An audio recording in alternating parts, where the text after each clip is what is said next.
Hello दोस्तों, स्वागत है आप सभी का आपके अपने YouTube चैनल पर। दोस्तों, पिछले वीडियो में हमने चतुर्भुज की कुछ बेसिक जानकारियां प्राप्त की थी। अब हम उन्हीं जानकारियों के आधार पर कुछ क्वेश्चंस हल करते हैं। आगे अगर थ्योरी से रिलेटेड और कुछ पॉइंट्स कुछ क्वेश्चंस में आएंगे तो हम आपको तब बताते जाएंगे। तो दोस्तों स्टार्ट करते हैं कुछ क्वेश्चंस, जिससे आपकी थ्योरी और क्वेश्चन दोनों ही क्लियर हो पाए।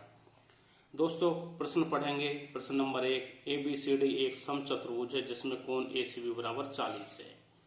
तो कोण ADB ज्ञात हमें करना है। दोस्तों देखिए, इसकी सभी भुजाएं समान हैं। ये ABCD एक समचतुर्भुज है, इसका मतलब इसकी सभी भुजाएं लंबाई में समान होंगी।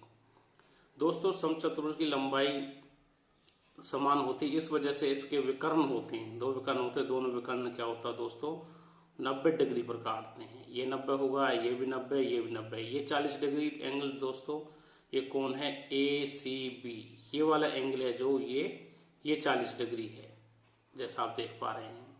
हमें कोण की वैल्यू ज्ञात करनी है ADB, ये हमें ज्ञात करना है। दोस्तों आप देख पा रहे हैं ये एंगल 40 है और ये 90 डिग्री है। एक समकोण त्रिभुज बन पा रहा है। तो ये एंगल बचेगा कितना, क्योंकि त्रिभुज के तीनों अंत्य कोणों का योग 180 डिग्री होता है। तो ये सेंटर पे यहाँ पे जहाँ कटान बिंदु है विकर्ण का, यहाँ तो 90 डिग्री कोण बनेगा और यहाँ पे हमारा एंगल बचता है दोस्तों, ये एंगल होगा 50 डिग्री। दूसरा दोस्तों आप देखिए, इसमें जेड शेप बनती है, जेड शेप इस तरीके से बनेगी ये। और इस शेप में क्या होता है दोस्तों, ये भुजा और ये भुजा समांतर होती है। ये जो कोण बनता है इनको हम एकांतर कोण कहते हैं। तो ये कोण 50 है, तो ये वाला कोण भी 50 डिग्री होगा। अतः दोस्तों हमारा आंसर होगा 50। दोस्तों नेक्स्ट क्वेश्चन की बात करते हैं। जैसा कि आप स्क्रीन पर देख पा रहे हो, चतुर्भुज PQRS की भुजाओं के मध्य बिंदुओं को एक ही क्रम में मिलाने पर चतुर्भुज एक आयत होगा यदि। दोस्तों अभी पिछली वीडियो में हमने बताया था, अगर किसी चतुर्भुज की भुजाओं के मध्य बिंदुओं को एक क्रम में मिलाने पर आयत जब बनता है, जब विकर्ण बराबर होते हैं, अगर लंबवत होते हैं तो दोस्तों समचतुर्भुज बनता है। तो हम क्या करेंगे दोस्तों, इसके विकर्ण परस्पर बराबर हों तो अब ऐसी कंडीशन में क्या होगा दोस्तों, आयत का निर्माण होता है। दोस्तों क्वेश्चन नंबर 3 की बात करते हैं। जैसा कि आप स्क्रीन पर देख पा रहे हैं, एक आयत की लंबाई 30 सेंटीमीटर है और उसका क्षेत्रफल 720 सेंटीमीटर स्क्वायर है। आयत की लंबाई बढ़ाने से क्षेत्रफल 1/4 गुना बढ़ता है। तो आयत की नई परिमाप क्या होगी। दोस्तों देखो, आयत की लंबाई दी हुई है 30 सेंटीमीटर। दोस्तों आयत में अगर हम एक भुजा को स्थिर रखकर एक भुजा में जितनी वृद्धि करते हैं, उसका क्षेत्रफल भी उतना ही वृद्धि करता है। दोस्तों इसमें केवल इन्होंने क्या किया, लंबाई को बढ़ाया है। लंबाई को बढ़ाने क्षेत्रफल 1/4 गुना बढ़ता है। क्षेत्रफल 1/4 गुना बढ़े, इसका मतलब दोस्तों लंबाई भी 1/4 गुना बढ़ेगी। ये लंबाई L पुरानी लंबाई है, तो उसकी चौड़ाई कितनी होगी दोस्तों, चौड़ाई क्या होगी, क्योंकि आप जानते हो L क्रॉस B बराबर एरिया होता है क्षेत्रफल। अगर आपको B निकालनी है तो इसके एरिया में लंबाई का भाग दे देंगे। एरिया कितना दोस्तों, 720/30, 0 से 0 कट जाएगी, 3 से ये दोस्तों 24 सेंटीमीटर आ गया। दोस्तों नई लंबाई के लिए, क्योंकि क्षेत्रफल इतना गुना बढ़ा है तो लंबाई भी इतना गुना ही बढ़ेगी। नई लंबाई को मान लो L1 है, तो 30 गुना 4 एकम 4 और 1 5/4 से इसमें गुना करेंगे दोस्तों। ये 2 से 15 बार कटेगा और ये 2 से 2 बार कटेगा दोस्तों। 15 पंजे 75/2, ये सेंटीमीटर में नई लंबाई आ गई।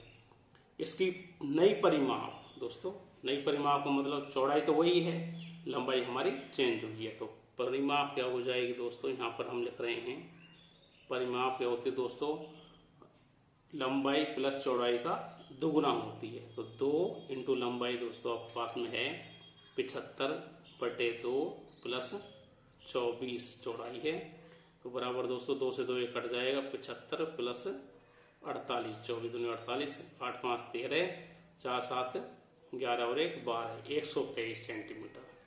तो दोस्तों आपका आंसर हो जाएगा आंसर सी। दोस्तों नेक्स्ट क्वेश्चन पढ़ते हैं। क्वेश्चन नंबर 4, समांतर चतुर्भुज की दो आसन्न भुजाओं की लंबाई 15 सेंटीमीटर और 18 सेंटीमीटर है।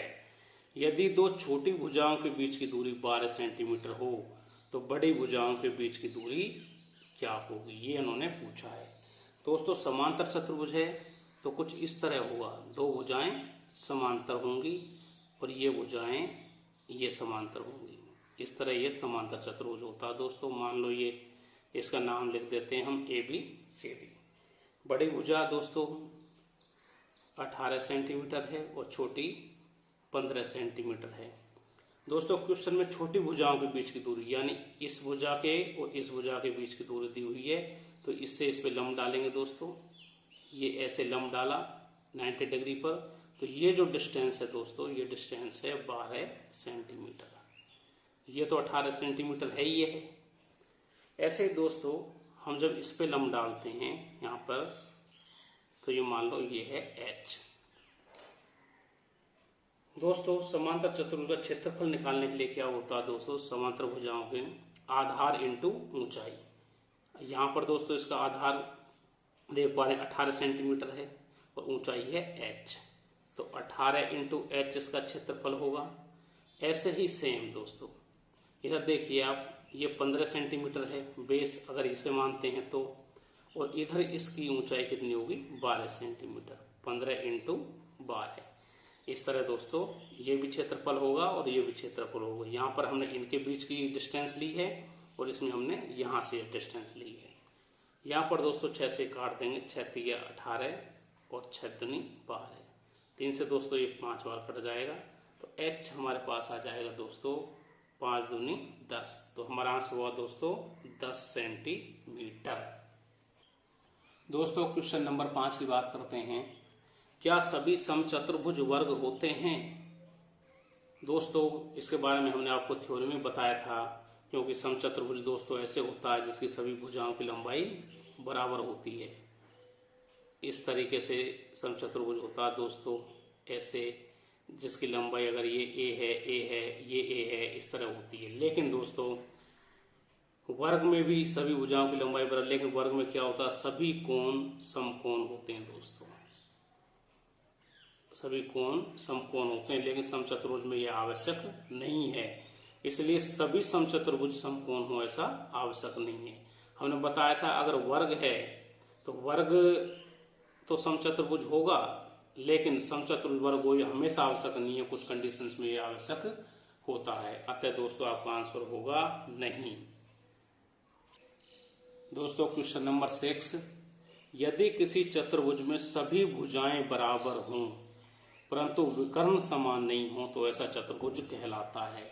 दोस्तों अभी हमने देखा चतुर्भुज जिसमें सभी भुजाएं बराबर हों तो दोस्तों ऐसा चतुर्भुज समचतुर्भुज होता है। लेकिन इसमें एक कंडीशन और उसने दी है, उस पर भी हम ध्यान देंगे। अभी भुजाएं समान हों, भुजाएं समान दोस्तों समलंब की भुजाएं बराबर होती नहीं है, तो ये ऑटोमेटिक कैंसिल। समांतर चतुर्भुज की भुजाएं बराबर हो भी सकती हैं, नहीं भी हो सकती, और वर्ग की भुजाएं समान होती हैं। लेकिन दोस्तों वर्ग में सभी कोण समकोण होते हैं, इसलिए वर्ग भी नहीं होगा। दोस्तों विकर्ण समान नहीं हो, अगर विकर्ण समान हो, विकर्ण समान होने पर यह बन जाता है दोस्तों आयत। अगर विकर्ण समान नहीं हो तो दोस्तों इस स्थिति में सिर्फ एक ही चतुर्भुज बनता है और वो होता है समचतुर्भुज। क्योंकि भुजाएं समान है इसलिए समांतर भी नहीं होगा। समचतुर्भुज ही चतुर्भुज जो है सभी भुजाएं बराबर हों और विकर्ण बराबर नहीं हो। विकर्ण बराबर होंगे तो ये आयत बन जाएगा। दोस्तों क्वेश्चन नंबर 7 की बात करते हैं। देखिए क्वेश्चन नंबर 7 में दिया हुआ है समांतर चतुर्भुज ABCD के विकर्ण AC और BD परस्पर बिंदु O पर प्रतिच्छेद करते हैं। दोस्तों ये चतुर्भुज ABCD, इसके दोनों विकर्ण बिंदु O पर प्रतिच्छेद करते हैं। यदि कोण DAC बराबर 32, देखिए DAC ये एंगल आपको दिया हुआ है 32 और कोण AOB 70 है। AOB ये एंगल आपको दिया दोस्तों 70, तो कोण DBC ज्ञात करिए। DBC आपको ये एंगल ज्ञात करना है क्या हुआ। दोस्तों ये समांतर चतुर्भुज है, ये भुजा इसके समांतर होगी, तो ये दोस्तों इस लाइन को आप देखिए, ये एकांतर कोण बनाते हैं, तो ये एंगल 32 है, तो दोस्तों ये एंगल भी 32 ही होगा। दूसरा दोस्तों देखिए, ये स्ट्रेट लाइन है, अगर ये एंगल 70 का है तो दोस्तों ये एंगल इधर, ये एंगल होगा दोस्तों 110 डिग्री। दोस्तों आपको ये एंगल पता चल गया, ये पता चल गया। अब आप केवल दोस्तों इस ट्रायंगल पर ध्यान दीजिए और सबको भूल जाइए। तो इन दोनों कोणों का योग होगा और इसका योग 180 डिग्री होता है, तो इन दोनों के योग को इसमें से घटा देंगे। 110 और 132 दोस्तों टोटल कोण हुआ 142। लेकिन त्रिभुज के तीनों अंत्य कोणों का योग 180 होता है, 180 में से 142 घटा देंगे, तो ये दोस्तों हमारे पास आ जाएगा 38 डिग्री। इस एंगल का मान होगा दोस्तों 38 डिग्री। तो हमारा ऑप्शन होगा दोस्तों आंसर सी। क्वेश्चन नंबर 8, एक समांतर चतुर्भुज एबीसीडी के विकर्ण बिंदु O पर प्रतिच्छेद करते हैं। ये समांतर चतुर्भुज है दोस्तों। समांतर मतलब ये भुजा इसके समांतर होगी और ये भुजा इसके समांतर होगी। यदि कोण BOC 90 है, देखिए BOC 90 है दोस्तों, ये कोण 90 है। अगर दोस्तों ये 90 है तो ये भी 90 ही होगा और ये भी 90 के होंगे दोस्तों। और कोण BDC बराबर 50 हो, कोण BDC ये एंगल आपको दिया है 50 डिग्री। तो कोण OAB ज्ञात करना है आपको, OAB यानी ये एंगल आपको ज्ञात करना है। दोस्तों सबसे पहले देखिए ये एंगल 90 डिग्री है, ये 90 डिग्री है, ये भी और ये भी 90 डिग्री है, क्योंकि ये समकोण पर काटते हैं, इन दो पर प्रतिच्छेद करते हैं और BOC 90 डिग्री दिया हुआ है। अब दोस्तों इसको आप गौर से देखिए, इसको, इस विकर्ण को और इसको। दोस्तों ये एंगल 50 है, तो एकांतर कोण दोस्तों मैंने त्रिभुज में भी बताया है, ये आपको बार बार काम आएगा, तो इसको आप दोबारा पढ़ लीजिए, याद हो तो बहुत अच्छी बात है। ये 50 होगा तो दोस्तों ये एंगल भी 50 होगा। ये 90 डिग्री है तो दोस्तों ये एंगल भी 90 डिग्री होगा, जैसा आप जानते हैं। अब केवल इस त्रिभुज पर ध्यान देंगे, फोकस करेंगे। इस त्रिभुज के तीनों आंतरिक कोणों का योग होगा दोस्तों 180 डिग्री। ये त्रिभुज की प्रॉपर्टी है। त्रिभुज के दो कोण कितने हैं, ये 90 है, तो इन दोनों का योग 90 होगा। ये 50 है दोस्तों, ये एंगल कितना बचा, 90 माइनस 50 इज इक्वल टू 40। तो इस एंगल का मान होगा दोस्तों 40 डिग्री। आपका answer C is correct answer. दोस्तों नेक्स्ट क्वेश्चन पर चलते हैं। क्वेश्चन नंबर 9, एक फर्श की लंबाई चौड़ाई से 20 मीटर अधिक है। दोस्तों ध्यान देना, लंबाई चौड़ाई से 20 मीटर अधिक है। मान लो अगर इसकी चौड़ाई b है तो इसकी लंबाई क्या होगी दोस्तों, b + 20, क्योंकि चौड़ाई से 20 मीटर अधिक है इसकी लंबाई। ठीक है दोस्तों। और b मान लो अगर x है तो ये क्या हो जाएगा दोस्तों, हमारा x + 20। उसके फर्श का क्षेत्रफल तब भी अपरिवर्तित रहता है जब लंबाई 10 मीटर कम और चौड़ाई 5 मीटर बढ़ा दी जाती है। दोस्तों एक कंडीशन तो ये है, यहाँ पे इसका क्षेत्रफल क्या होगा, क्षेत्रफल होगा दोस्तों L × B। इसका मतलब दोस्तों L कितना है, x + 20 और इंटू B क्या है, x। यहाँ तो क्षेत्रफल दोस्तों ये होगा। दूसरी स्थिति में दोस्तों देखिए, लंबाई 10 मीटर कम, यानी पहले लंबाई कितनी थी, पहले लंबाई x + 20 थी, इसमें से 10 कम कर दी तो लंबाई हमारी कितनी हो जाएगी, x + 10। और चौड़ाई क्या हो जाएगी दोस्तों, चौड़ाई 5 मीटर बढ़ा दी जाती है। चौड़ाई पहले कितनी थी, x थी, तो चौड़ाई बढ़ा दी जाती है तो 5 ये चौड़ाई हो जाएगी। इस स्थिति में इसका क्षेत्रफल होगा दोस्तों x + 10 इंटू x + 5। प्रश्न में कहना है कि फर्श का क्षेत्रफल दोनों स्थिति में अपरिवर्तित रहता है। तो दोस्तों अपरिवर्तित रहता है, इसमें दोनों बराबर होंगे, इनका गुना कर देते हैं। यहाँ करिए दोस्तों, x² + 20x बराबर क्या होगा, इनका गुना करेंगे दोस्तों x² + 10x + 5x + 50। दोस्तों ये 20x है, ये 10 और 5 15x है, 15x 20x में कट जाएंगे, x² से x² कट जाएगा तो यहाँ बचेगा दोस्तों 5x। 10 और 5 15 x कट जाएंगे और इधर बचेगा दोस्तों 50। तो x बराबर आ जाएगा दोस्तों 10। x बराबर 10 है, क्षेत्रफल हमें ज्ञात करना, तो x की वैल्यू हम यहाँ पर रख देंगे। तो क्षेत्रफल आ जाएगा हमारा दोस्तों 10 + 20 × 10, यानी 10 और 20 30 × 300 हमारा मीटर है, तो इसे मीटर स्क्वायर में लिख देंगे। 300 मीटर स्क्वायर हमारा आंसर इज करेक्ट। दोस्तों दूसरा, इसको अगर सॉल्व नहीं करो गलती हो करने के लिए, तो इसका एक तरीका और है दोस्तों। ये दोनों बराबर हैं तो इनको ऐसे लिख लीजिए, x + 20 × x बराबर x + 10 × x + 5। दोस्तों लंबाई और चौड़ाई में परिवर्तन एक 10 मीटर का होता है, 5 मीटर का। इन दोनों वैल्यूज को इसमें एक बार रख के देख लीजिए, आपको सॉल्व नहीं करना पड़ेगा। तो दोस्तों इसके लिए आप देखिए, अगर हम 5 रखते हैं तो 5 और 20 25, 25 पंजे 125 बराबर 5 यहाँ रखेंगे 15 और ये हो जाएगा 10 यानी 150। ये सेटिस्फाई नहीं कर रहा। यहाँ से हम 10 रखते हैं, 10 रखेंगे तो ये हो जाएगा 10 20 30 और 10 300 बराबर, यहाँ 10 रखेंगे 10 10 20 और ये × 15 तो भी 300 सेटिस्फाई कर रहा है। आप चाहे तो दोस्तों इसको ऐसे सॉल्व कर सकते हो।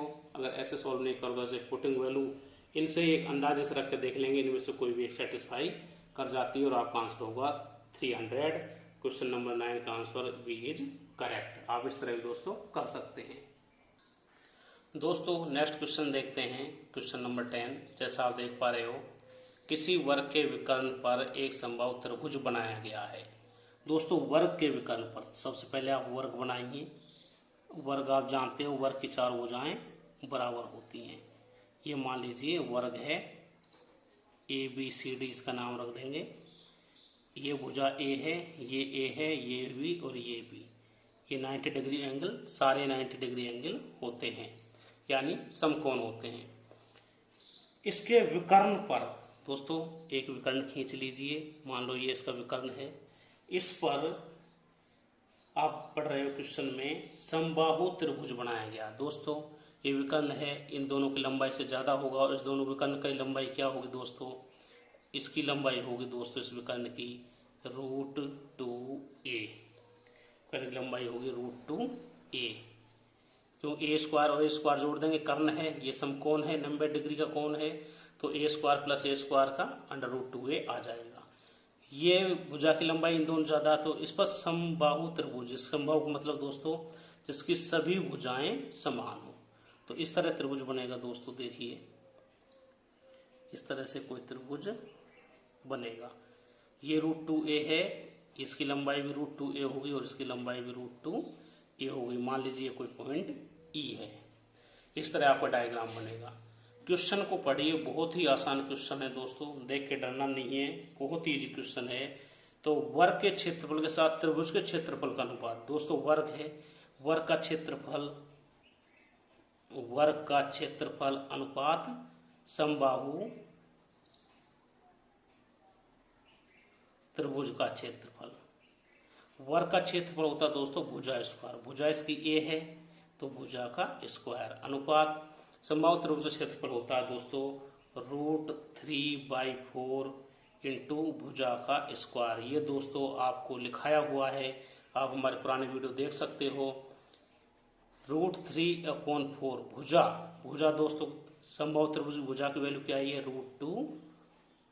√2a का स्क्वायर बराबर। देखिए दोस्तों √3/4 इसका स्क्वायर करेंगे, यहाँ से रूट हट जाएगा 2 × a²।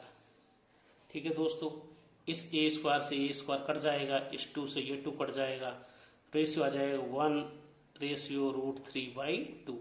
2 का इधर गुना कर देंगे दोस्तों, ये हो जाएगा 2√3। देखिए दोस्तों हमारा आंसर कितनी आसानी से आ गया, 2√3। बहुत ही आसानी से क्वेश्चन हमारा हो पाया है, बहुत सिंपल क्वेश्चन था। आप इस तरह से आगे क्वेश्चन भी कर सकते हैं। Answer D is correct. दोस्तों नेक्स्ट क्वेश्चन की बात करते हैं, क्वेश्चन नंबर 11। क्वेश्चन पढ़ते हैं दोस्तों। 4 सेंटीमीटर भुजा वाले एक वर्ग के चारों कोनों से 2 सेंटीमीटर त्रिज्या वाले वृत्त के चाप के आकार में 4 टुकड़े काट कर अलग कर दिए, तदनुसार शेष आकृति का क्षेत्रफल कितना होगा। दोस्तों बहुत इंपॉर्टेंट क्वेश्चन है, एग्जाम में बार बार आता रहता है। क्वेश्चन क्या दोस्तों देखिए, 4 सेंटीमीटर भुजा वाले वर्ग। सबसे पहले हम वर्ग की आकृति बनाएंगे दोस्तों। देखिए ये आपका वर्ग है दोस्तों, 4 सेंटीमीटर भुजा। ये हो सकता है सीधा नहीं बन रहा हो, आप सीधा बना लें या समझ लें। ये भुजा 4 सेंटीमीटर है, ये भी 4 है, ये भी 4 है और ये भी 4 है। कोनों से 2 सेंटीमीटर त्रिज्या वाले वृत्त के चाप, देखिए ये 4 है, यहाँ पर 2 होगा, मिड पॉइंट पर यहाँ 2, यहाँ 2, यहाँ 2। 2 सेंटीमीटर त्रिज्या के, तो 2 सेंटीमीटर त्रिज्या होगी चाप दोस्तों, कुछ इस तरह बनेगा वृत्त का। दिया है कोनों से बनाना है, ऐसे दोस्तों इस कोने से 2 सेंटीमीटर, 2 सेंटीमीटर यहाँ आएगा, यहाँ से चाप लेंगे इस तरह आएगा। ऐसे दोस्तों यहाँ से चाप लेंगे तो इस तरह आएगा, और यहाँ से चाप लेंगे तो इस तरह आएगा। ये दोस्तों काट के इन्होंने बाहर कर दिए, इनको अलग कर दिया इन्होंने। अब दोस्तों हमें क्षेत्रफल जो निकालना, शेष आकृति, शेष आकृति है दोस्तों हमारी ये, इस शेष आकृति का क्षेत्रफल ज्ञात करना है। शेष आकृति क्षेत्रफल दोस्तों कैसे करेंगे, देखने में बड़ा अजीब से लग रहा होगा, लेकिन ये बहुत ही आसान है। कैसे है दोस्तों देखिए, हम सबसे पहले इस वर्ग का क्षेत्रफल ज्ञात करेंगे। वर्ग के क्षेत्रफल में से जो टुकड़े इसने काटे हैं उनको हम खुद ही अलग कर देंगे, तो हमें शेष क्षेत्रफल मिल जाएगा। कैसे मिलेगा दोस्तों, देखो आपने देखा हो दोस्तों, जैसे कोई वृत्त है, वृत्त की कल्पना करिए। इस वृत्त को हम ऐसे 4 टुकड़े कर दें। अगर ये वृत्त हो और ये भी 2-2 सेंटीमीटर के ही हो, ये सेंटर हो, तो देखो दोस्तों ये चाप, क्या इस तरह के चाप नहीं बच रहे हैं चारों कॉर्नर पे। जैसे ये अकेला ये चाप है, जैसे ये, ऐसे ये सभी 2-2 सेंटीमीटर के तो सेम हैं। इन सभी को मिला देने से, चारों टुकड़ों को मिला देने से एक पूरा पूरा वृत्त बन जाएगा। और उस वृत्त की परिधि क्या होगी दोस्तों, वृत्त की त्रिज्या क्या होगी, 2 सेंटीमीटर। तो इतना क्षेत्रफल इन चारों कोनों को मिलाने से बनता है। तो इस चारों कॉर्नर जो टुकड़े काटे, चारों टुकड़ों का क्षेत्रफल, चारों टुकड़ों का क्षेत्रफल हम सबसे पहले ज्ञात करेंगे दोस्तों। क्या होगी, पाई आर स्क्वायर। पाई मतलब 22/7 इंटू आर, आर 2 है, 2 इंटू 2, 22/7 पाई आर स्क्वायर क्षेत्रफल होगा। तो ये हो जाएगा दोस्तों 22 इंटू 2 इंटू 4, एक तरह से 88/7। अब इसको देख लेते हैं दोस्तों, बाद में सॉल्व कर लेंगे। और दोस्तों इसको हम ऑप्शन में देखिए 2 पाई 4 पाई मान हो रहा है, इसलिए पाई को खोलेंगे नहीं, इसको हम सीधे सीधे लिखेंगे 2 दूनी 4 4 पाई। ये दोस्तों इन टुकड़ों का कॉर्नर वालों का क्षेत्रफल आ गया। अब दोस्तों वर्ग का क्षेत्रफल, वर्ग का क्षेत्रफल क्या है दोस्तों, वर्ग का क्षेत्रफल होगा भुजा इंटू भुजा, यानी 4 इंटू 4 बराबर 16। दोस्तों 16 सेंटीमीटर स्क्वायर, सेंटीमीटर में दिया हुआ है इसने मान। अब देखो इसमें से हमें ये क्षेत्रफल घटाना है, तो हमें शेष क्षेत्रफल जो होगा, शेष क्षेत्रफल, उसके लिए क्या होगा दोस्तों, 16 माइनस 4 पाई सेंटीमीटर स्क्वायर। तो हमारा दोस्तों आंसर क्या होगा, 16 minus 4 pi, answer C is correct. तो दोस्तों बहुत ही आसान क्वेश्चन था, इस तरह से हम कर सकते हैं। पहले पूरे वृत्त का, पूरे वर्ग का क्षेत्रफल निकालेंगे, उसके बाद इन टुकड़ों का क्षेत्रफल निकालेंगे, वृत्त का क्षेत्रफल निकाल लेंगे 2 सेंटीमीटर रेडियस के आधार पर, फिर इनको हम घटा देंगे। इस तरह दोस्तों हमारा क्वेश्चन कंप्लीट हो जाता है। दोस्तों इसी प्रकार क्वेश्चन नंबर 12 की बात करते हैं। क्वेश्चन नंबर 12 देखिए दोस्तों, यदि किसी चतुर्भुज का कोई एक कोण 2 समकोण से बड़ा हो तो वह चतुर्भुज होगा। दोस्तों देखिए चतुर्भुज के बारे में हमने आपको बेसिक्स बताया था, तब हमने अच्छे से बताया था कि अगर कोई चतुर्भुज जिसके एक कोण 2 समकोण से बड़ा हो तो वह अवतल चतुर्भुज होता है। अवतल और उत्तल में अंतर ये होता है दोस्तों, दोबारा बता देता हूं। जैसे कोई चतुर्भुज है दोस्तों, ये है, देखिए इसके सभी कोणों का मान 180 डिग्री से कम है, लेस देन 180 डिग्री, यानी इसके जितने भी एंगल हैं वो सभी 180 डिग्री से कम है। दो समकोण का मतलब है दोस्तों 180 डिग्री, क्योंकि एक समकोण में 90 डिग्री होते हैं। अवतल में क्या दोस्तों, कोई एक एंगल क्या होगा 180 डिग्री से बड़ा होगा। कैसे होगा दोस्तों, कोई इस तरह से होगा। देखिए ये है ABC, ये देखिए दोस्तों ये कोई डी पॉइंट है, तो ये एंगल तो सभी 180 से कम है, लेकिन ये एंगल तो दोस्तों देखो यूं जाकर यूं मुड़ता तो ये 180 से, ये वाला एंगल इज ग्रेटर देन 180 या दो समकोण से ये बड़ा है। अतः इस तरह का ये होता दोस्तों अवतल चतुर्भुज, ये अवतल चतुर्भुज होगा। और अगर सभी एंगल 180 से कम हो तो होता दोस्तों उत्तल चतुर्भुज। इस तरह का प्रश्न भी आपसे पूछ सकता है, बहुत इंपॉर्टेंट क्वेश्चन है दोस्तों। कुछ कॉम्पिटिशन्स में इस तरह के क्वेश्चन पूछ लिए जाते हैं और कुछ में दोस्तों इस तरह कैलकुलेशन वाले क्वेश्चन भी पूछे जाते हैं। दोस्तों आज के वीडियो में इतना ही, बाकी क्वेश्चन हम नेक्स्ट वीडियो में करेंगे। और दोस्तों आपको वीडियो कैसा लगा हमें जरूर बताइए, और वीडियो को दोस्तों शेयर करिए, लाइक करिए, और जो भी कमियां हों या जो भी सुझाव हों आप हमें जरूर बताइए, जिससे कि हम वीडियो को और अच्छा बना सकें, आपके लिए हम और बेटर सामग्री ला सकें। दोस्तों जितने भी क्वेश्चन मैं करवा रहा हूँ ये सभी इम्पोर्टेंट क्वेश्चन हैं, या एक तरह से आप कहो तो ये बेसिक क्वेश्चन हैं, क्योंकि इस तरह के क्वेश्चन बार बार एग्जाम्स में पूछे जाते हैं। ये क्वेश्चन आपको रिपीटेड क्वेश्चन, जो कि एक क्वेश्चन कई बार इधर उधर कई एग्जाम्स में आ जाता है। हो सकता है दोस्तों क्वेश्चन के आधार पर आपको कुछ क्वेश्चंस मिल जाएं या इससे मिलते जुलते मिल जाएं, तो मुझे बहुत खुशी होगी। दोस्तों इसी तरह पढ़ते रहिए, आगे बढ़ते रहिए, और अपने दोस्तों को भी अपने साथियों को बताइए, और जो भी कमियां मेरे लायक हों सुधारने हो मुझे बताइए। आपका वीडियो देखने के लिए बहुत बहुत धन्यवाद।